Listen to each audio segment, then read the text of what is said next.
नमस्कार साथियों, आप सभी का एक बार फिर से स्वागत है। और आज के इस वीडियो लेक्चर में हम लोग पढ़ने वाले हैं मौर्य युगीन संस्कृति। मतलब कि मौर्य युग में जो जो शासन प्रबंध के कार्य हुए वे सारे। लेकिन आज के इस वीडियो लेक्चर में हम लोग देखेंगे कि चंद्रगुप्त मौर्य जो कि पहले अपने राज्य को न सिर्फ जीतता है बल्कि उस नए विजित राज्य में शासन का प्रबंध क्या होगा, कैसे राजा काम करेगा, कैसे उसकी मंत्री परिषद होगी या अन्य अधिकारीगण उसे किस प्रकार से सहयोग करेंगे, वो सब चीजों का निर्माता भी वह होता है। मतलब कि एक नए राज्य का निर्माण सिर्फ जीते गए क्षेत्र के आधार पर ही नहीं होता है, बल्कि उसमें शासन प्रबंध की जो प्रणाली है वो प्रणाली किस प्रकार से काम करती है उस बात पर भी ये बहुत हद तक निर्भर करता है। तो चलिए देर न करते हुए फटाफट से स्टार्ट करते हैं मौर्य युगीन संस्कृति। देखिए एक बात और आप यहाँ पर समझ लीजिए, मैं आपको एक बात और अच्छे से बता देना चाहता हूँ कि किसी भी राज्य के महान होने में जो सबसे बड़ा तत्व होता है वो होता है प्रशासन। ठीक है, मतलब कि सम्राट कैसे काम करने वाला है, सम्राट को सहयोग देने के लिए जो मंत्री या मंत्री परिषद होगी वो कैसे काम करेगी, राज्य का स्वरूप क्या है, इस पर भी ये बात निर्भर करती है। जैसे कि अगर राज्य जो है वो राजतंत्र है, ठीक है, तो राजतंत्र में भी शक्तियां कितनी कितनी किस किस के पास मौजूद है इस पर भी ये निर्भर करता है।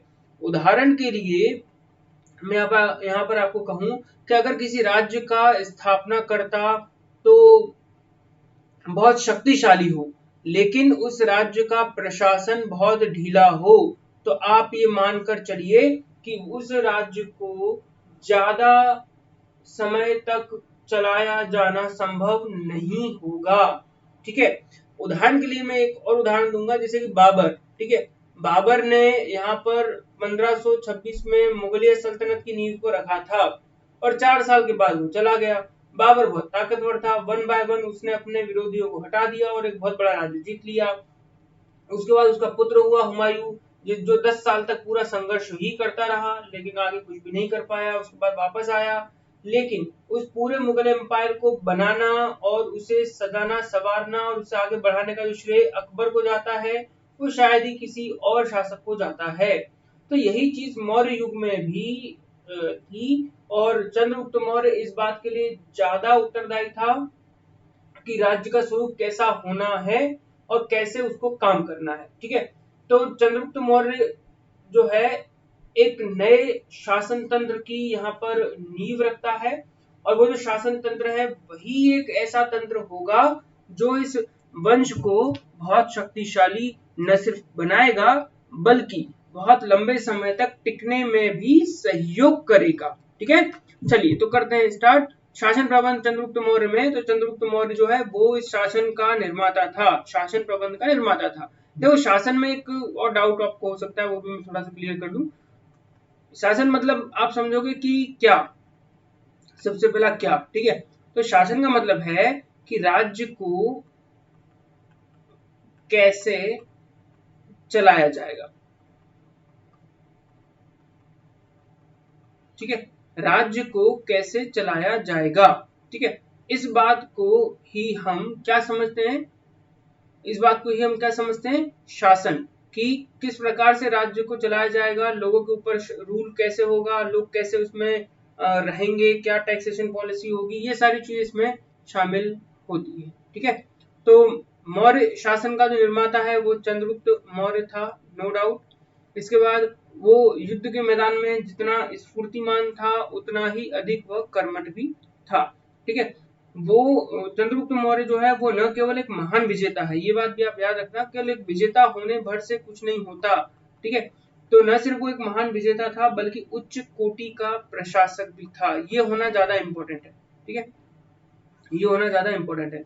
जैसे बिंदुसार की अगर हम बात करें तो बिंदुसार ने कोई क्षेत्र नहीं जीता लेकिन अपने पिता के द्वारा जो राज्य मिला उसे अभिरत तो रखा, ये तो इंपॉर्टेंट था। तो ये इतनी बड़ी चीज होती है जिसके आधार पर ही कोई राज्य चलता है।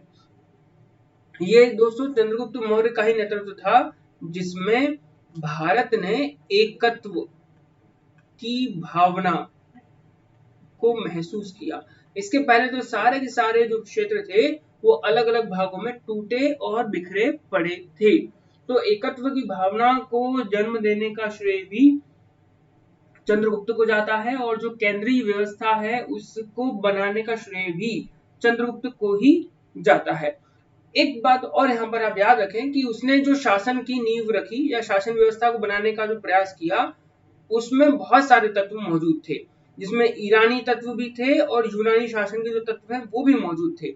मतलब आप ये कह सकते हैं कि भारतीय तत्व तो मौजूद थे ही, लेकिन भारतीय तत्वों के साथ साथ उसने ईरानी जो तत्व थे उन्हें भी अपनाया शासन की प्रणाली को बनाने में, और जो यूनानी जो क्षेत्र थे उनसे भी उसने इस चीज को सीखा कि शासन को का प्रबंध किस प्रकार से किया जा सकता है।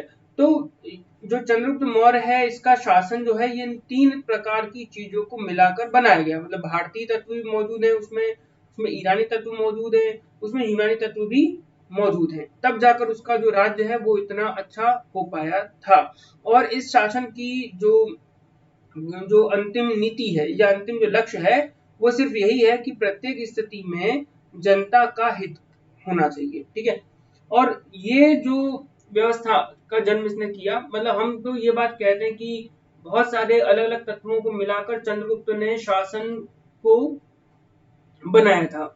लेकिन यहाँ पर ये भी समझें कि शासन को बनाने में उसका जो तरीका है वो एक मौलिक तरीका है। आप ये नहीं कह सकते कि पूरा का पूरा उसने यूनानी को ही शामिल कर लिया, नहीं, उन्हें भारतीय जो परंपरा और भारतीय जो रीति रिवाज हैं उनमें डालकर और उनमें ढालकर उनको उन तत्वों को अपडेट किया, है ना, उन तत्वों को अपडेट किया, उन्हें नया बनाया और उसके बाद ही उसने उन तत्वों को हमारे यहाँ पर इंट्रोड्यूस किया था या उसे मिलाया था। ठीक है, अब ये जितनी भी जानकारी हमको मिलती है ये कहाँ से मिलती है, तो ये हमें दो चीजों से मिलती है।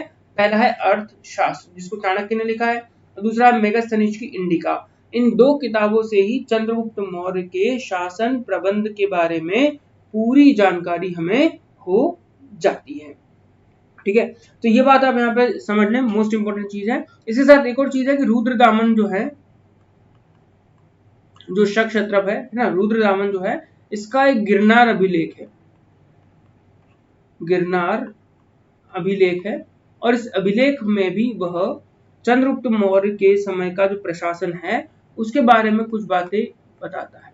क्योंकि यहाँ पर जो है ये जो राज्य है ये चंद्रगुप्त के सीधे अंडर में आता था, और यहाँ पर जो सुदर्शन झील है उसका निर्माण भी इसी चंद्रगुप्त मौर्य के समय ही हुआ था। ठीक है, तो ये एक महत्वपूर्ण तत्व है। अब देखो यहाँ पर एक और चीज आप समझें कि जो राज्य है, अब राज्य में क्या क्या चीजें शामिल होंगी, तो देखो राज्य को चलाने वाला सम्राट या राजा होगा। ठीक है, अब यहाँ पे मैं थोड़ा सा और आपको समझाना चाहूंगा कि देखो प्राचीन जो भारत है ना उसमें प्रशासन की नींव अलग अलग है।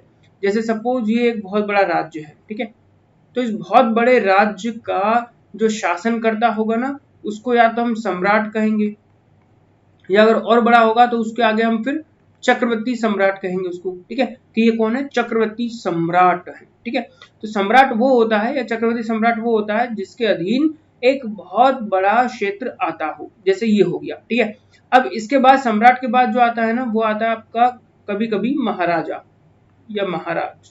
ठीक है, तो महाराज क्या होता है कि अब जैसे इतने बड़े राज्य है ना तो इसमें छोटे छोटे ब्लॉक्स होंगे, जैसे ये राज्य है, ये वाले, ये ऐसे ऐसे अनेक अनेक राज्य का छोटा छोटा इन्होंने ब्लॉक्स बनाए हुए हैं। ठीक है,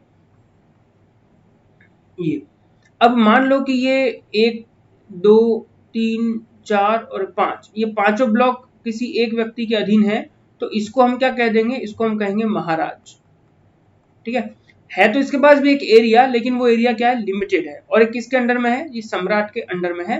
तो सम्राट के अंडर में जो आता था उसको महाराजा या महाराज बोला जाता था, जिसका सम्राट की तुलना में बहुत कम क्षेत्र पर अधिकार होता था। मतलब ये वाला इलाका बहुत कम भाग है। ठीक है, अब इसके बाद ये भी अपने नीचे एक हायरार्की बनाता था जिसको हमको कहते थे राजा। ठीक है, महाराज मतलब राजाओं का राजा, जिसे कहते हैं ना महाराजा धीराज, है ना। तो महाराजा कौन, जो राजाओं का भी राजा हो। तो जैसे अब ये 1 नंबर है तो इस 1 नंबर में जो शासन करेगा वो क्या होगा, वो राजा होगा। ठीक है, तो ये हायरार्की इस तरह की होती थी। और राजा भी जिसके ऊपर शासन करता था उसे कहते थे सामंत। सामंत, ठीक है। और सामंती व्यवस्था हमारे यहाँ मुख्य रूप में जो 10वीं शताब्दी है इसमें हमको दिखाई देती है। तो पहले सम्राट, जैसे चंद्रगुप्त मौर्य है तो बहुत बड़ा शासन है तो ये सम्राट हो गया।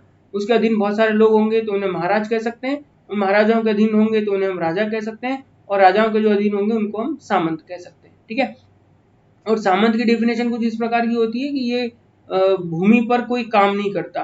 ठीक है, जो भूमि होती है उस पर कोई काम नहीं करता है ना, भूमि पर कोई काम नहीं करता, और बिना काम किए ही उसको कोई तनख्वाह वगैरह कुछ मिलती है। ठीक है, तो उसको जो है सामंत कहा जाता है। हालांकि सामंती व्यवस्था को हम बाद में समझेंगे। तो आप समझ गए होंगे कि सम्राट क्या है, पहली चीज तो आप ये देख लिए होंगे।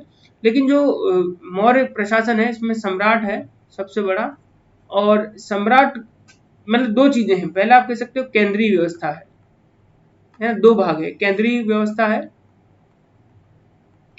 और एक राज्यों की व्यवस्था है, राज्यों की व्यवस्था है। ठीक है, इसको हम इस तरह से देख सकते हैं, पहली केंद्रीय व्यवस्था और दूसरी राज्य व्यवस्था, और इन दोनों को मिला दोगे तो ये पूरा राज्य हो गया। ठीक है, अब केंद्रीय व्यवस्था में जो मुख्य है वो होता था सम्राट, और सम्राट को कामों में सहयोग देने के लिए बहुत से लोग होते थे, है ना, बहुत से लोगों का एक ग्रुप बना होता था। अकेला सम्राट कोई काम नहीं कर सकता था, जैसे कि इसमें मंत्री परिषद हो गई। ठीक है, इसमें आपकी मंत्रीगण हो गई या अधिकारी गण हो गए, इस तरीके के। तो ऐसे ही व्यवस्था यहाँ पे भी होती थी कि यहाँ पे राज्यपाल हो गए, ठीक है, राज्यों के जो अधिकारी हैं वो हो गए, और ये मिलकर के शासन चलाया करते थे। ठीक है, तो ऐसी व्यवस्था को यहाँ पर जन्म दिया गया था, और ये मूल रूप से निर्भर थी अर्थशास्त्र के ऊपर। ठीक है, अर्थशास्त्र जो है वो मूल स्रोत है चंद्रगुप्त के शासन प्रबंध का। ठीक है, शासन प्रबंध की जो नींव चंद्रगुप्त ने रखी वो कहाँ से निकलती है, तो वो निकलती है अर्थशास्त्र से। ठीक है, ये बात आप लोग याद रखिएगा। और इसमें जो सबसे बड़ा तत्व है वो है सम्राट। ठीक है, तो चंद्रगुप्त मौर्य का जो शासन तंत्र है वो राजतंत्रात्मक है, मतलब कि राजा का वहां पर शासन है, राजा में ही सभी शक्तियों को निहित माना गया। ठीक है, राज्य की जितनी भी शक्तियां हैं वो सारी किसमें मानी गई, जो राजा है उसी में मानी गई हैं। और पहली बार कौटिल्य का जो अर्थशास्त्र है उसी में हमें राज्य की जो परिभाषा है वो स्पष्ट रूप से मिली है, इसके पहले भी हमको नहीं मिलती है। ठीक है, इस तरह की चीज हमको नहीं मिलती है। ठीक है, और सम्राट को जो अर्थशास्त्र है ना उसमें एक शब्द आया है कूट स्थनीय। कूट स्थनीय, ये एक शब्द आया है अर्थशास्त्र में, जिसमें वो कहता है कि तत्कूट स्थानीयो ही स्वामी इति।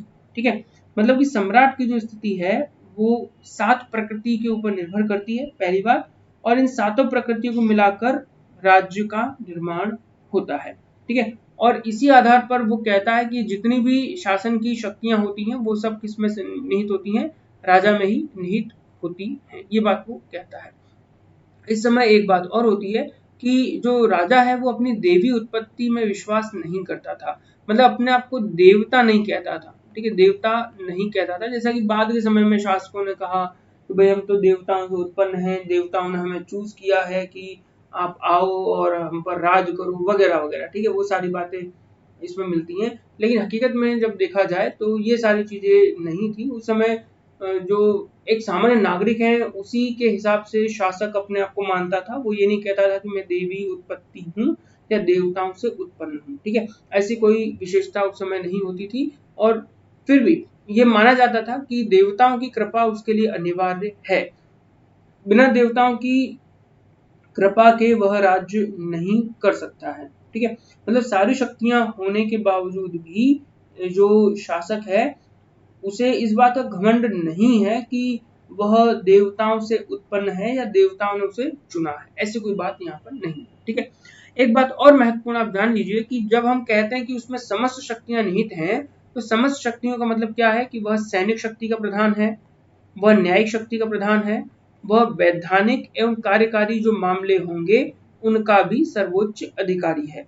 ठीक है, इसका मतलब आप ये समझिए कि वह सेना का सबसे बड़ा सेनापति है, न्याय का प्रधान न्यायाधीश है, वह कानूनों का निर्माता है, कानूनों का निर्माता उसको हम कह सकते हैं, कानूनों का निर्माता है, और धर्म प्रवर्तन या प्रवर्तक भी उसको हम मान सकते हैं। ठीक है, कई बार तो ये भी कहा गया कि शास्त्र और राजा के न्याय, ठीक है, जैसे शास्त्र में जिस प्रकार से न्याय करने को कहा गया और राजा ने जिस प्रकार से न्याय किया, अगर इन दोनों में कोई विरोध हो, इन दोनों में कोई विरोध हो, शास्त्र कुछ और कहता हो, राजा कुछ और कहता हो, तो अंतिम रूप से या विरोध अगर होगा तो अंतिम रूप से जो शासक होगा ना, जो राजा होगा, इसी को प्रमाणिक माना जाएगा, इसी के न्याय को न्याय भी माना जाएगा, किसी और को न्याय नहीं समझा जा सकता। ये चीज यहाँ पर बहुत इंपॉर्टेंट होती है, क्योंकि प्राचीन भारत में जो भी कृत्य थे वो सारे के सारे शास्त्रों पर आधारित हुआ करते थे।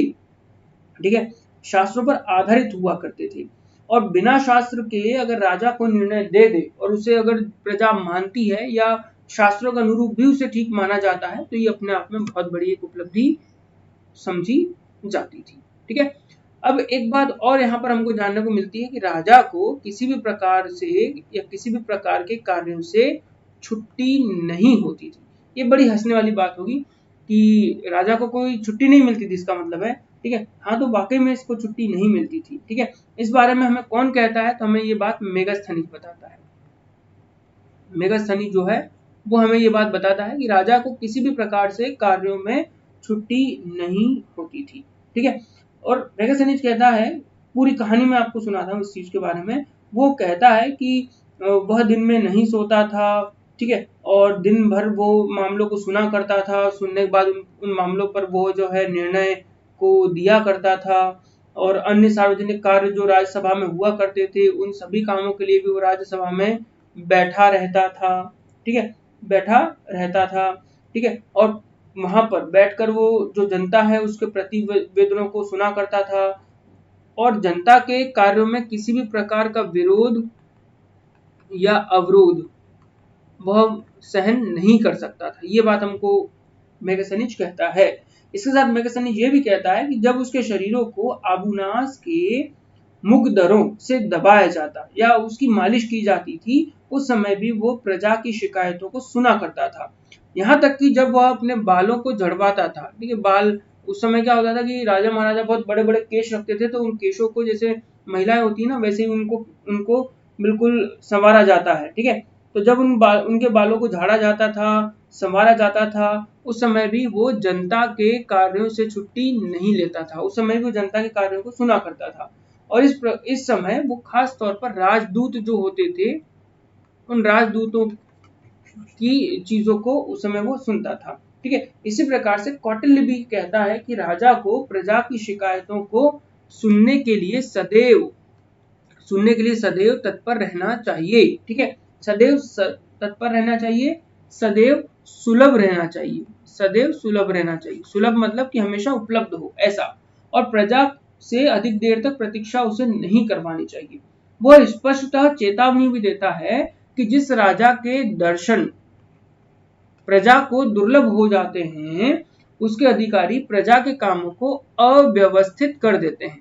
बहुत बड़ी बात है कि अगर राजा के दर्शन या राजा अपनी प्रजा से मिलता ही नहीं है, तो उसके अधिकारी, राजा के अधिकारी प्रजा पर जिस प्रकार के मतलब कि अत्याचार कर रहे होंगे, तो उनके बारे में राजा को तो कुछ पता चलेगा ही नहीं। ठीक है, और जितनी भी चीजें उस राजा ने की हुई हैं अपनी प्रजा के लिए, वो सभी चीजें क्या हो जाएंगी, अव्यवस्थित हो जाएंगी, जिससे राजा या तो प्रजा के कोप का भाजन बनता है, या फिर क्या होता है, या फिर शत्रु जो है वो उस पर आक्रमण करके उसे मार डालते हैं। इसलिए राजा को सदैव उद्योग परायण अर्थात कार्य में संलग्न रहना चाहिए, उसे जाकर सोना नहीं चाहिए। अगर राजा सो गया, आराम करने लगा, तो जाहिर सी बात है कि राजा को उठाकर फेंक दिया जाएगा, या तो प्रजा फेंक देगी या फिर जो विरोधी शत्रु होंगे वो उसे उठाकर फेंक देंगे। ठीक है, राजा जो है ये विशाल राजप्रसाद में यानी राजधानी के मध्य में रहकर निवास करता था। चाणक्य की जो व्यवस्था है, ठीक है, उस व्यवस्था में राजनीतिक एवं सामाजिक जीवन के सभी क्षेत्रों पर सम्राट का पूर्ण अधिकार या पूर्ण नियंत्रण माना गया है। ठीक है, एक बात और यहाँ पर समझेंगे कि प्रजा और सम्राट, ये दोनों एक दूसरे के पूरक है। ठीक है, प्रजा का हित सम्राट का दायित्व है और सम्राट के प्रति वचनबद्धता ये प्रजा की चाहत है। तो ये दोनों ही चीजें आपस में एक दूसरे से जुड़ी रहती हैं। एक बात और आप समझें कि जो शासक है जब वो राज प्रसाद में रहता है, राजमहल में रहता है, तो बहुत ऐश्वर्य से वो रहता है, पूरी शानो शौकत से रहता है। उसकी व्यक्तिगत सुरक्षा का भी वो पूरा ध्यान रखता है। वो सदैव हथियारों से लैस जो अंगरक्षक है उनसे घिरा रहता था और राजमहल से अगर वो बाहर निकलता भी था तो सशस्त्र सैनिक जो है वो उसकी सुरक्षा में तैनात किए जाते थे। उस समय भी इसी प्रकार से जैसे आज के समय होता है ना कि हमारे प्रधानमंत्री या राष्ट्रपति वगैरह की जान को खतरा होता है, आतंकवादी वगैरह कुछ आक्रमण कर दें, हमला कर दें, तो ऐसी चीजें उस समय भी होती थी कि पड़ोसी राज्य के बहुत सारे गुप्तचर वगैरह घूमते रहते थे जो राजा को हानि पहुंचाने के निमित्त बहुत अधिक कार्य करते थे। ठीक है, तो चाणक्य व्यवस्था में जो राजनीति एवं सामाजिक जीवन है उसके सभी क्षेत्रों पर सम्राट का अधिकार माना गया है। ये अपने आप में एक निरंकुश तत्व है। ठीक है, इसी के साथ राज्य के सप्तांग की भी बात वह करता है। वह कहता है कि सम्राट मतलब स्वामी ही जो है वो सर्वोच्च है और उसके अलावा उसके 7 अलग अलग अंग माने गए हैं जिनके होने पर ही कोई राज्य कहलाता था। ठीक है, तो ये क्या है, ये मैंने पहले भी बताया है, अभी फिर से आपको बताता हूँ कि राज्य के जो अंग है, सप्तांग जो हैं जिनके होने पर राज्य होता है, उनमें पहला होता है स्वामी या राजा। ठीक है, जो राजकाज करने में निपुण है। इसके बाद होता है उसे सलाह देने वाला अमात्य। अमात्य के बाद होता है जनपद जिसका वो राजा होता है। इसके बाद होता है दुर्ग जिसमें वो निवास करता है। फिर होता है कोष, बिना धन के तो कोई बात हो ही नहीं सकती। इसके बाद होता है बल मतलब सेना, बिना सेना के कुछ होगा क्या, नहीं होगा। और अड़ोसी पड़ोसी के मित्र राजा भी होने चाहिए। अगर ये सारी चीजें होंगी तब ही कोई राज्य कहलाएगा या कोई राजा उस क्षेत्र का राजा होगा। ठीक है, इसमें ये जो 7 चीजें हैं ये मोस्ट इंपॉर्टेंट है। अमात्य का काम है उसे सलाह देना, याद रखना, सलाह देना। और बहुत सी बार आपको अमात्य का मतलब अधिकारी के रूप में भी मिलेगा जो शासन को चलाने में सहयोग करेंगे। इसके बाद जनपद होगा, दुर्ग, कोष, बल, मित्र, ये 7 तत्व हैं जो मिलकर राज्य का निर्माण करते हैं। ठीक है, अब इसके बाद जो दूसरा सबसे महत्वपूर्ण तत्व है सम्राट के बाद केंद्रीय प्रशासन में, उसमें आते हैं आपके अमात्य, मंत्री और मंत्री परिषद। ठीक है, अमात्य, मंत्री और मंत्री परिषद ये मोस्ट आईएमपी चीज है। जैसा कि आज के समय में हम लोग देखते हैं, ठीक है, हम लोग क्या देखते हैं, हम लोग देखते हैं कि भारत में संसद बनी हुई है। ठीक है, अब आप इस चीज को थोड़ा समझें, संसद बनी हुई है और संसद के हमने 3 भाग किए हुए हैं। ठीक है, और तीनों में जो है कौन बैठता है, तो हम कह सकते हैं कि यहाँ पर सांसद बैठते हैं। ठीक है, और सांसदों को सहयोग करने के लिए या जो सरकार है, ठीक है, जो लोकसभा में बैठेगी उसे सहयोग करने के लिए जो है बहुत सारे अधिकारियों की नियुक्ति की जाती है। ठीक है, अधिकारियों की नियुक्ति की जाती है जिनमें से बहुत सारे आईएएस ऑफिसर होते हैं, आईएफएस होंगे, आईपीएस होंगे। ठीक है, राज्य की बात करेंगे तो पीसीएस ऑफिसर होंगे। ठीक है, पीसीएस ऑफिसर होंगे, पीएससी से सिलेक्टेड जो ऑफिसर होंगे वो होंगे। और भी बहुत सारे अधिकारी होते हैं जो राजा को, राजा मतलब कि या तो हम प्रधानमंत्री की बात कर लें या फिर हम मुख्यमंत्री की बात कर लें, उन्हें उनके कार्यों में सहयोग प्रदान करेंगे। तो ऐसी ही व्यवस्था प्राचीन काल में भी मानी गई कि अमात्य होगा, मंत्री होगा, मंत्री परिषद होगा, जिनके होने से राजा अपने लिए किए जाने वाले कार्यों को अच्छे से कर सकेगा। ठीक है, अमात्य, मंत्री और मंत्री परिषद मोस्ट इंपॉर्टेंट फैक्ट है, इसको हम फटाफट से देखते हैं। ठीक है, तो देखिए अमात्य में क्या है कि सम्राट अपने कार्यों में अमात्यों, मंत्रियों और अधिकारियों से सहायता प्राप्त करता है। आप लोगों ने प्राचीन काल में रामायण तो देखा ही होगा, मैंने प्राचीन काल का रामायण देखा होगा जिसमें बीच में आपने राजा को देखा होगा। ठीक है, पास में उसके गुरु बैठे होंगे या तो इस साइड या फिर इस साइड, और पूरी सभा होगी जिसमें बहुत सारे राजा, मंत्री वगैरह ऐसे कुर्सी लगाकर बैठे होंगे, मामले की उसमें सुनवाई करते हैं। ठीक है, तो राजा तो इम्पोर्टेंट है ही, ये फर्स्ट थिंग है। सेकंड थिंग क्या है कि उसको कार्यों में सहयोग के लिए अमात्य हो, मंत्री हो और अधिकारी हो, ये सब भी होना बहुत जरूरी है। ठीक है, इनके न होने पर कोई भी कार्य हो ही नहीं सकता है। यहाँ पर एक और चीज आप समझिए कि अमात्य जो शब्द है या सचिव जो एक शब्द है, ये एक सामान्य संज्ञा होती थी जिसे राज्य के सभी प्रमुख पदाधिकारियों के लिए प्रयोग में लाया जाता था। देखिए एक बात और आप समझिए, जैसे कि आज के समय में IAS ऑफिसर होता है, ठीक है। तो IAS ऑफिसर जो होता है उसकी भारत में बहुत अलग अलग तरह की वैरायटी होती है। आप ये नहीं कह सकते कि IAS बना मतलब सीधे कलेक्टर बन जाएगा, ठीक है। हम लोग सीधे ही सोचते हैं कि भैया IAS मतलब कलेक्टर, ठीक है, लेकिन गलत बात है। IAS का मतलब कलेक्टर तो ठीक है, लेकिन उसके साथ साथ कभी कभी वो SDM भी हो जाता है ना, होता है, SDM भी बनता है, कभी कभी वो सचिव भी बन जाता है, कभी मुख्य सचिव भी बनता है, कभी वो सह सचिव भी बनता है, कभी वो आयुक्त हो जाता है ना, बहुत सारे नाम दिए हुए हैं। तो ऐसी चीज यहाँ भी होती थी कि जो प्रशासनिक अधिकारी हैं, जिनमें मुख्य अधिकारी जो होते थे, उन्हें अमात्य शब्द से संबोधित किया करते थे। इन्हें आप अमात्य या सचिव भी कह सकते हो, ये वाली चीज होती थी। और यूनानी जो लेखक है वो इनके लिए सभासद सभासद शब्द का उपयोग करते हैं, या फिर वो कहते हैं कि ये निर्धारक थे। कौन थे? निर्धारक थे, ठीक है।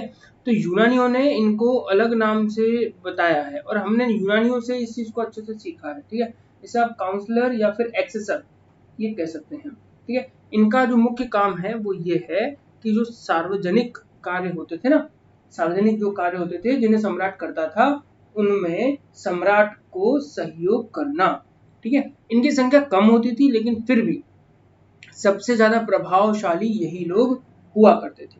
प्रशासन के मुख्य पदाधिकारियों का चयन जो है वो उन्हीं के परामर्श से किया जाता था। जैसे जैसे अगर राजा को अपने राज दरबार में बहुत सारे लोगों को अपॉइंट करना है, तो अपॉइंट करने से पहले उन्हें उन्हीं से विचार किया जाएगा कि क्या इस बंदे को रखना है। ये राजा है, ये राजा पूछेगा भाई क्या इस बंदे को रखना है, तो ये जो सभासद हैं ये अपनी अपनी राय देंगे उसके ऊपर, और राय देने के पश्चात जब उन्हें लगेगा कि हाँ चलो ठीक है, मतलब राजा को लगेगा ठीक है इसको रख लेना चाहिए, तो वो रख सकता है, या फिर और तरीके की जो परीक्षाएं हो सकती हैं वो भी होता था।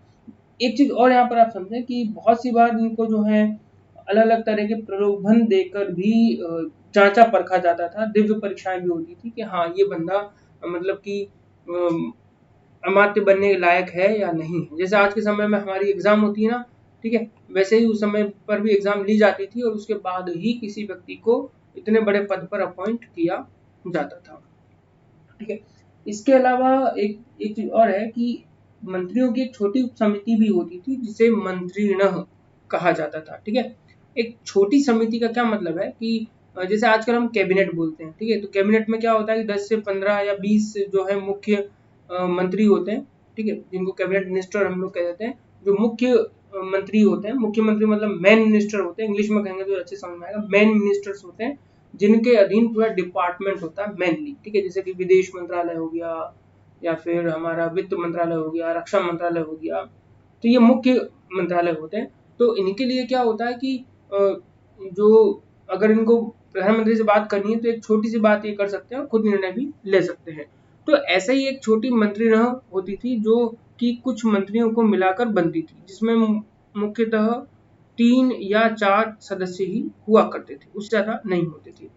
और इसका जो मुख्य काम है वो ये कि जहां कहीं भी शीघ्र निर्णय हमें लेना होता था, तो उसकी चर्चा हम मंत्रिगण में किया करते थे। जहां कहीं भी शीघ्र निर्णय लेना है वहीं पर इसको हम लेते थे, ठीक है। और इसमें जो लोग शामिल होते थे उसमें मुख्यतः 3 से 4 लोग हैं, जैसे कि युवराज, ठीक है, राजा का पुत्र युवराज, या फिर हम कह सकते हैं प्रधानमंत्री, ये तो होगा ही, जो कि चाणक्य है था उस समय। इसके बाद है सेनापति जो सेना का मुख्य अधिकारी है, और फिर है सन्निधाता मतलब कोषाध्यक्ष, ठीक है, जिसके पास धन रखा होता था, या मैं कह दूं कि उस समय का वित्त मंत्री होता था, ठीक है, फाइनेंस मिनिस्टर होता था, ठीक है। और राजा, पांचवा कौन है? राजा। और ये चारों पांचों लोग मिलकर अगर कोई अत्यंत निर्णय लेना है, बिल्कुल फास्ट निर्णय लेना है, तो उसके लिए ये ही लोग जिम्मेदार हुआ करते थे। जैसे उदाहरण के लिए अगर किसी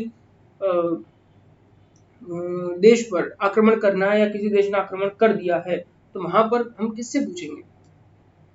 तो उसके लिए हमको युवराज, प्रधानमंत्री और सेनापति और सन्निधाता, इनकी कोर बैठक बुलाई जाएगी। युवराज से पूछा जाएगा कि क्या सेना तैयार है, सेनापति के साथ में। प्रधानमंत्री से ये और पूछा जाएगा कि हम और क्या कर सकते हैं, ठीक है। और सन्निधाता मतलब हमारी आर्थिक स्थिति कैसी है। ठीक है, ये सारी चीजें इसमें शामिल थी। अब इसके अलावा भी जो मुख्य चीज है वो होती थी मंत्री परिषद। मंत्री परिषद का क्या मतलब है कि जहां पर ढेर सारे मंत्री होते थे, मतलब एक से ज्यादा मंत्री होते थे जो राजा को उसके कार्यों में सहयोग दिया करते थे। और अवश्य ही ये अनिवार्य है।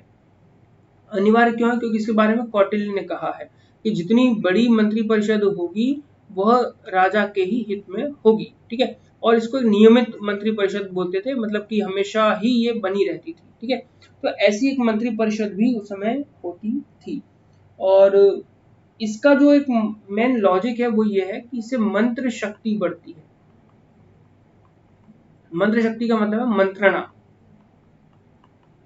क्या बढ़ती है? मंत्रणा। अगर राजा को किसी मुद्दे पर कोई सलाह मशवरा चाहिए तो वो सलाह मशवरा जितने ज्यादा लोग होंगे उनसे लेगा उतना अच्छा उसके लिए होने वाला है। तो इसलिए मंत्री परिषद का जो मुख्य उद्देश्य है वो है मंत्रणा की शक्ति को बढ़ाना। और ऐसा ही एक प्रसंग अर्थशास्त्र में वो करता है इंद्र के विषय में। ठीक है, तो इंद्र के विषय में वो कहता है कि इंद्र की जो सभा है उसमें सहस्त्रों मंत्री हैं जो मिलकर इंद्र को उसके कार्यों में सहयोग करते हैं। ठीक है, और इंद्र को इसी आधार पर वह सहस्त्राक्ष भी कहता है। ठीक है, सहस्त्राक्ष भी कहता है कि वह सहस्त्र मंत्रियों की मंत्र शक्ति को धारण करता है। ठीक है, चलिए, जैसे राजा की शक्ति बढ़ती है, इनकी तनख्वाह भी इसमें बताई गई, लगभग 12,000 पण इनको वेतन मिला करता था। जितने भी निर्णय होते थे इस समय वो सारे बहुमत से लिए जाते थे, लेकिन कभी कभी ऐसा भी होता था कि कुछ लोग मतलब कि अल्पमत में भी निर्णय को लिया जा सकता था, लेकिन ये डिपेंड करता था राजा के ऊपर। अगर राजा को अल्पमत का निर्णय पसंद है तो वो इस बात को मान सकता है। अल्पमत मतलब कि जैसे सपोज मेरे 100 मंत्री हैं, 100 में से 70 मंत्री कह रहे हैं कि हमें युद्ध करना चाहिए। ठीक है, और 30 लोग कह रहे हैं कि नहीं, हमें पहले शांति जो है उसकी बात करना चाहिए और शांति प्रस्ताव भेजकर ही आगे का कोई विचार करना चाहिए। तो राजा सोचेगा कि यार युद्ध में तो सीधे सीधे हम लोग जो है वो घाटे में भी आ सकते हैं, तो हम लोग पहले क्यों ना शांति समझौता भेजें, अगर इससे बात बन जाए तो ठीक, नहीं बने तो युद्ध तो अंतिम अवसर है ही।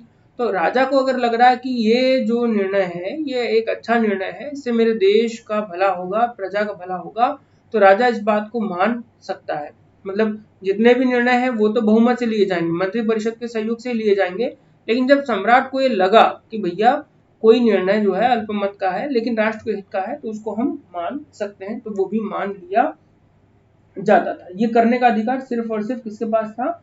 सम्राट के ही पास वो हुआ करता था। ठीक है, एक बात और है कि मंत्री परिषद जो है और एक जो मंत्री न है इसके बीच में क्या संबंध था ये हम स्पष्ट तौर पर नहीं कह सकते। इन दोनों के बीच में क्या था नहीं बता सकते, क्योंकि इसके बारे में कोई ज्यादा उल्लेख हमारे पास स्पष्ट रूप से नहीं है। सिर्फ इतना हम कह सकते हैं कि मंत्रिमंडल के सदस्य जो हैं वो श्रेष्ठ हैं। श्रेष्ठ कैसे हैं तो इसमें मैं आपको बता चुका हूँ। ठीक है, ये श्रेष्ठ होते थे, इनकी तनख्वाह जो है वो लगभग 48,000 पण के आसपास हुआ करती थी। ठीक है, और राजा का मुख्य कर्तव्य भी ये था कि वो मंत्री परिषद और मंत्रिगण दोनों के ही सहयोग से काम करे, दोनों के ही चीजों को समझे और तभी कोई फैसला वो ले ताकि राज्य का भला हो सके। ठीक है, अर्थशास्त्र में जो मंत्री परिषद है इसे एक वैधानिक आवश्यकता भी कहा गया है कि ये होना ही चाहिए, इसके बिना राज करना संभव नहीं है। वो ये भी कहता है कि राजत्व केवल सबकी सहायता से ही संभव है। जैसे गाड़ी में 4 पहिए होते हैं, अगर चारों पहिए मिलकर काम करेंगे तो गाड़ी फटाफट दौड़ेगी, और अगर चारों पहिए नहीं काम करेंगे तो गाड़ी नहीं दौड़ेगी। और एक ही पहिया सब कुछ कर ले तो वो भी संभव नहीं है। तो इसके लिए राजत्व जो है वो केवल सबकी सहायता से ही संभव है, सिर्फ एक पहिया उसको नहीं चला सकता। तो अतः राजा को सचिवों की नियुक्ति करनी चाहिए और उनसे मंत्रणा करनी चाहिए।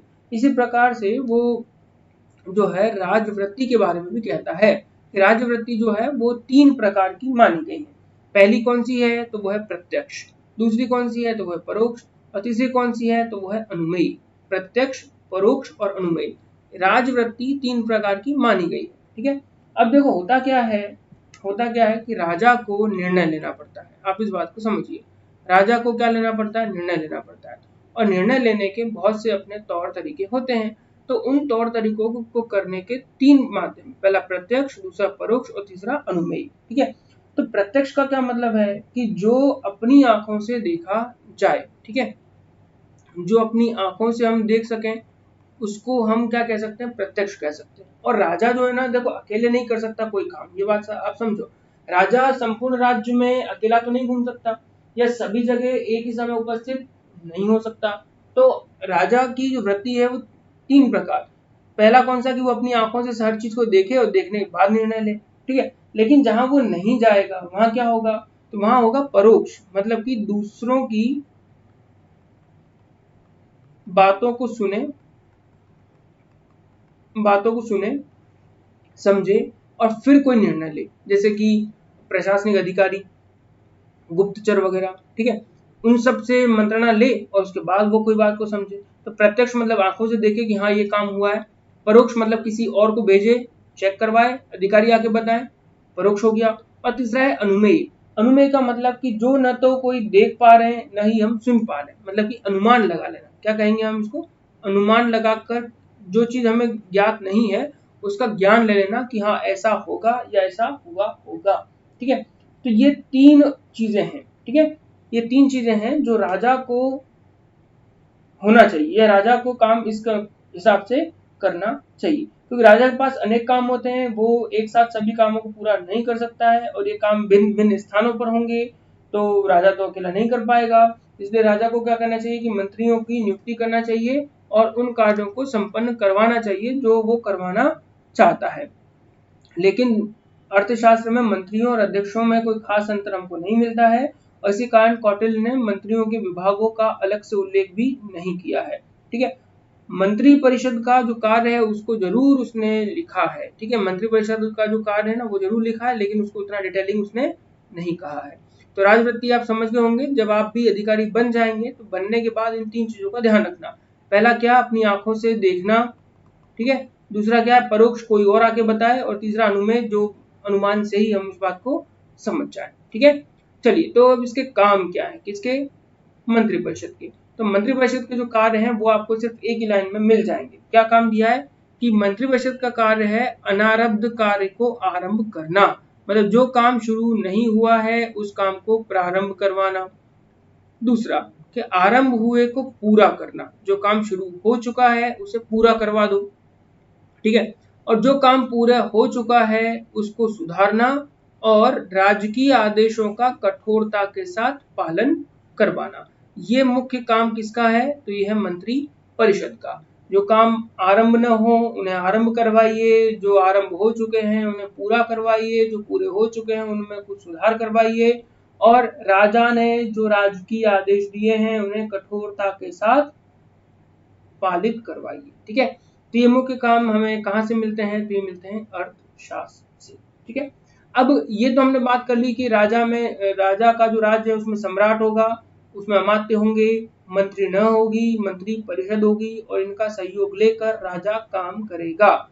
लेकिन इसके अलावा भी बहुत सारे अधिकारियों का एक बहुत बड़ा तंत्र हमको अर्थशास्त्र में देखने को मिलता है, जिन्हें उस समय या अर्थशास्त्र में जो कहा गया है वो कहा गया है तीर्थ। ठीक है, तो अर्थशास्त्र में केंद्रीय प्रशासन का अत्यंत विस्तृत विवरण हमें मिलता है। केंद्रीय प्रशासन जो है वो अनेक विभागों में बटा हुआ है, जैसे आज के समय में अधिकारियों में पूरा राज्य प्रशासन बटा होता है, ठीक वैसे ही बटा हुआ है, और प्रत्येक विभाग को तीर्थ कहा जाता था, और विभाग के प्रमुख को विभागाध्यक्ष कहा जाता था। ठीक है, तो ये बात आप समझ लें। अर्थशास्त्र में कुल मिलाकर 18 तीर्थों की व्यवस्था है, 18 तीर्थों की चर्चा वहां पर की गई है। ठीक है, 18 तीर्थों की चर्चा यहाँ पर हमको मिलती है, जो प्रधान अधिकारी या प्रधान पदाधिकारी हैं। ये क्या है, तो ये है इस प्रकार से। तो अधिकारियों के नाम हम देख लेते हैं फटाफट से। तो इसमें है सबसे पहले मंत्री और पुरोहित। ठीक है, मंत्री और पुरोहित जो है ना दोस्तों, ये बहुत इम्पोर्टेंट मोस्ट आईएमपी बंदा था। मोस्ट आईएमपी क्यों था, क्योंकि इसके बिना तो राजा कोई काम कर ही नहीं सकता था। ठीक है, चंद्रगुप्त के मौर्य के समय ये दोनों ही पद, मतलब मंत्री और मुख्य पुरोहित या प्रधानमंत्री और पुरोहित जो है ये पद जो है चाणक्य, आचार्य चाणक्य को हासिल थे और चाणक्य जो है वही इस पद को सुशोभित करते थे। ठीक है, इसका जो मुख्य काम है वो ये है कि शासन में या प्रशासन को चलाने में जिस प्रकार से राजनीतिक तत्वों का समावेश होता है उन सबको देखना और राजा को सहयोग करना उसको नीति बनाने में। ठीक है, दूसरा है वो है समाहर्ता। ठीक है, समाहर्ता जो होता था ना, ये उस समय का राजस्व विभाग का या इसको कह सकते हैं राजस्व विभाग कह सकते हैं। ठीक है, लेकिन इसको राजस्व विभाग का प्रधान अधिकारी कहेंगे। ठीक है, इनको आप नोट कर लीजिएगा प्लीज, है ना। मैंने इसके आगे थोड़ा डिस्कस मतलब डिटेल लिखना भूल गया मैं, तो आप लोग इसको जरूर जरूर लिख लीजिएगा। ठीक है, तीसरा जो है वो है सन्निधाता। ठीक है, सन्निधाता जो है ये राजकीय कोषाधिकरण का प्रमुख था। ठीक है, राजकीय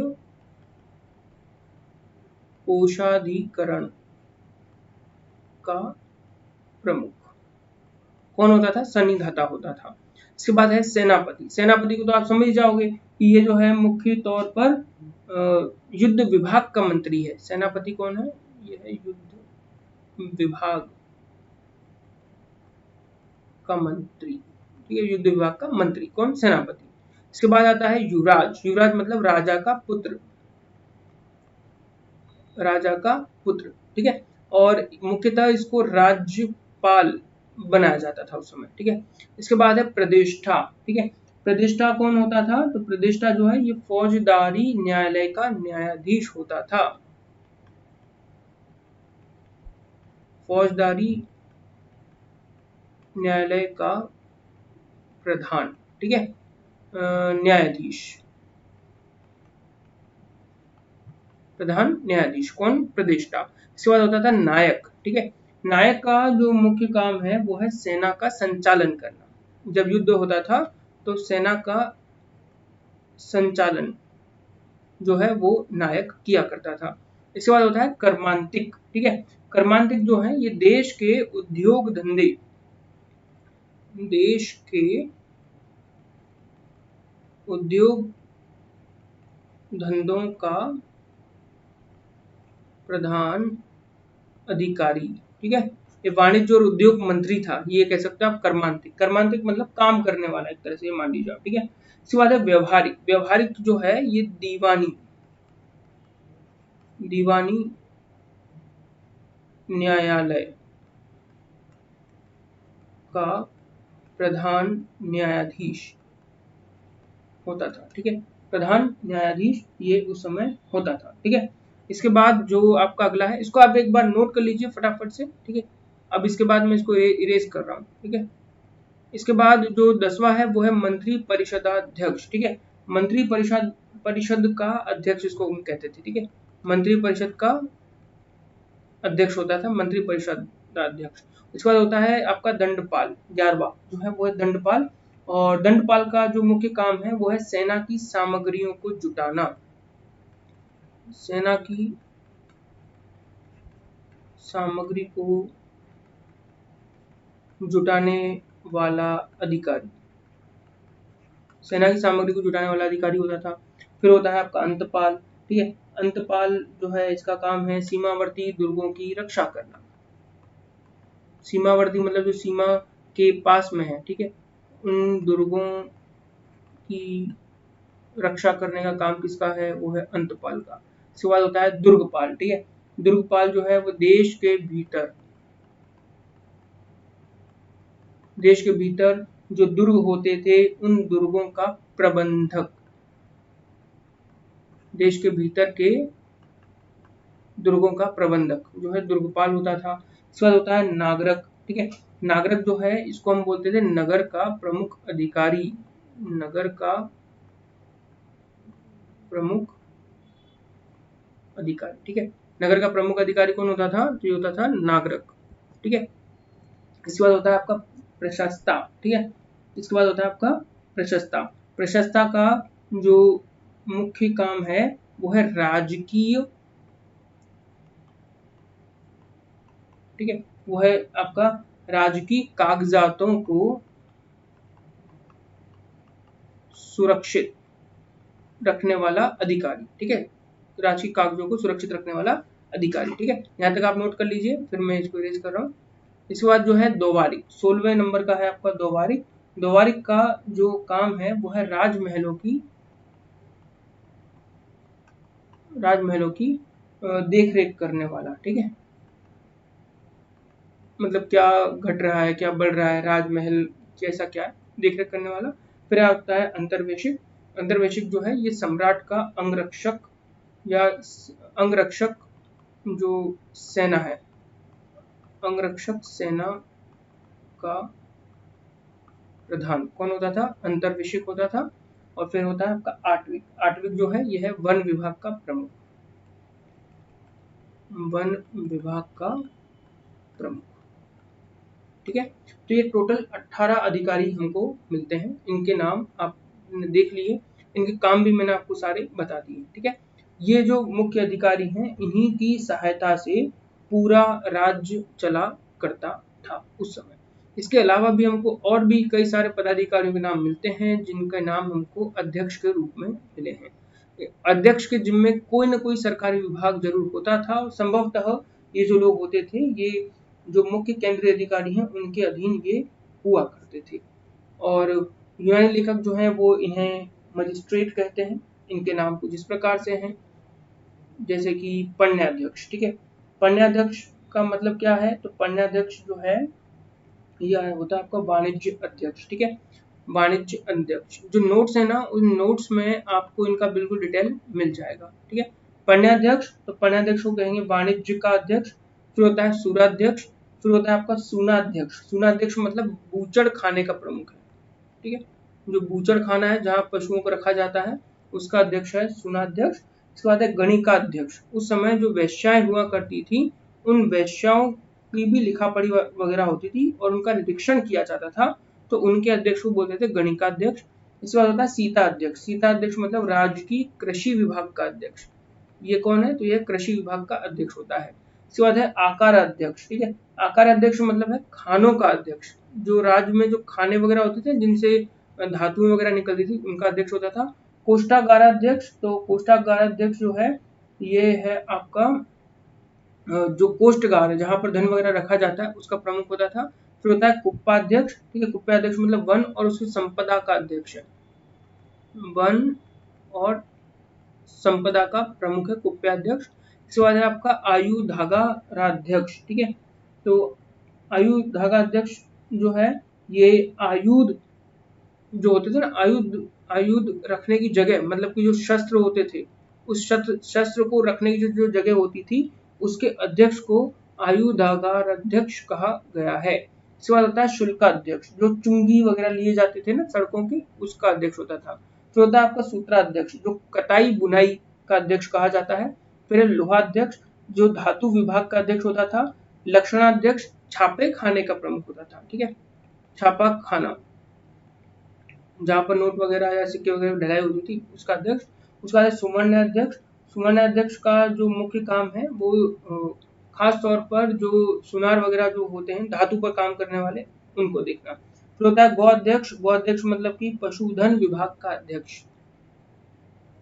पशुधन विभाग का अध्यक्ष होता है। इसके बाद है विविताध्यक्ष जिसका काम है चारागाह को देखना, या हम कहेंगे चारागाह का अध्यक्ष, विविताध्यक्ष। इसके बाद है 19वां मुद्रा अध्यक्ष, ठीक है। और जिसको हम ये कह सकते हैं कि ये पासपोर्ट विभाग का प्रमुख है, ठीक है। इसको हम क्या कहेंगे, पासपोर्ट विभाग का प्रमुख। क्यों कहेंगे पासपोर्ट विभाग का प्रमुख, क्योंकि उस समय विदेशों से जो संबंध हमारे होते थे उन संबंधों को निपटाने का काम मुद्राध्यक्ष किया करता था। तो होता है नवाध्यक्ष। नवाध्यक्ष का मुख्य काम है कि वो जहाज रानी वाले काम को देखा करता था। इसके बाद है आपका पत्तनाध्यक्ष, ठीक है। पत्तनाध्यक्ष जो कि हमारे बंदरगाह होते थे, बंदरगाह होते थे उन बंदरगाहों का अध्यक्ष पत्तनाध्यक्ष कहलाता था। तो होता है संस्थाध्यक्ष जिसको हम कह सकते हैं कि व्यापारिक मार्गों का अध्यक्ष, व्यापारिक मार्गों का अध्यक्ष संस्थाध्यक्ष है। फिर है देवता अध्यक्ष मतलब कि धार्मिक जो संस्थाएं होती थी उनका प्रधान अध्यक्ष, ठीक है। अब यहाँ पर आप ये बात समझ लीजिए कि मौर्य मौर्यों का जो केंद्रीय प्रशासन है उसमें इन अध्यक्षों का बहुत महत्वपूर्ण स्थान है और इन अध्यक्षों को लगभग 1000 पर्ण वार्षिक वेतन मिला करता था। मजिस्ट्रेटों के कार्यों का वर्णन करते हुए मेगास्थनीज भी लिखता है कि इनमें से कुछ जो है वो बाजार, कुछ नगर, कुछ सेना के अधिकारी हैं, कुछ नदियों की देखभाल करते हैं तथा बंद जल ग्रहों मतलब क्लोज्ड रिवर्स जिनके द्वारा नदियों में पानी बहता था का निरीक्षण करते थे ताकि सबको समान जल प्राप्त हो सके। वे आखेटकों के भी अधिकारी थे तथा उन्हें पुरस्कृत अथवा दंडित भी कर सकते थे। वे कर संग्रह करते थे तथा भूमि संबंधी व्यवसायों जैसे कि लकड़ी काटना, बढ़ईगिरी, पीतल तथा खानों में कार्य करने वाले जो लोग होते थे उनका निरीक्षण करते थे। सार्वजनिक मार्गों का निरीक्षण करते थे तथा दूरी बताने के लिए प्रति 10 स्टेडिया, ठीक है। स्टेडिया का क्या मतलब है कि ये दूरी नापने की एक इकाई है। ये इसको भी स्थापित वो लोग करते थे। जो नगरों के अधिकारी थे वो 5-5 सदस्यों वाली 6 लोगों की टीम में बने हुए थे। ये भी हमको उल्लेख जो है मेगास्थनीज की इंडिका से मिलता है। यहाँ से ये भी हमको मिलता है कि विभागीय जो अध्यक्ष हैं वो अमात्यों में से ही नियुक्त किए जाते थे।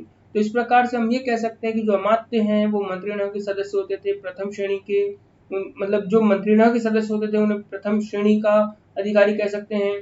फिर जो मंत्री परिषद है उसको हम द्वितीय श्रेणी का कह सकते हैं और जो विभागीय अध्यक्ष होते थे उन्हें हम तृतीय श्रेणी का अध्यक्ष कह सकते हैं। मतलब कुल मिलाकर हम ये कह सकते हैं कि आज की तरह ही उस समय की चंद्रगुप्त मौर्य की जो केंद्रीय प्रणाली है वो थी और उसी के दम पर आज भी चंद्रगुप्त मौर्य और उसका प्रशासन कहीं न कहीं हमारे जो प्रशासन है उसमें जिंदा है। तो आशा करता हूँ कि आज का वीडियो लेक्चर आपको पूरा पसंद आया होगा और बहुत अच्छा लगा होगा, जिसमें हमने चंद्रगुप्त मौर्य के प्रशासन पर बहुत उम्दा जानकारी हासिल की। अब हासिल तो कर ली है, अब उस पर 3 क्वेश्चन हमको लिखने हैं। पहला, मौर्य प्रशासन में सम्राट की भूमिका पर एक लेख लिखो। ठीक है, सम्राट क्या होता था ये आपको बताना है। इसके बाद अर्थशास्त्र के अनुसार मौर्यों के शासन प्रबंध पर एक टिप्पणी आपको करना है। इसके बाद है तीसरा, निरंकुश शासन तंत्र के रूप में मौर्य शासन प्रबंध की आलोचना करना, क्योंकि निरंकुश था। ठीक है, केवल एक राजा मात्र का ही सब निर्णय चलता था और उसी के हिसाब से सारे काम होते थे। तो ये 3 प्रश्न आपको लिखने हैं। चलिए, तो मिलते हैं हम अगली वीडियो में, जिसमें हम जानेंगे प्रांतीय शासन के बारे में, जिला या नगर या मंडल में प्रशासन किस प्रकार से होता था उस बात को समझेंगे, न्याय व्यवस्था, ग्राम प्रशासन कैसे काम करती थी, ये सारी बातें जो बहुत बहुत इंपॉर्टेंट है, अगले वीडियो लेक्चर में जरूर जानिए। धन्यवाद।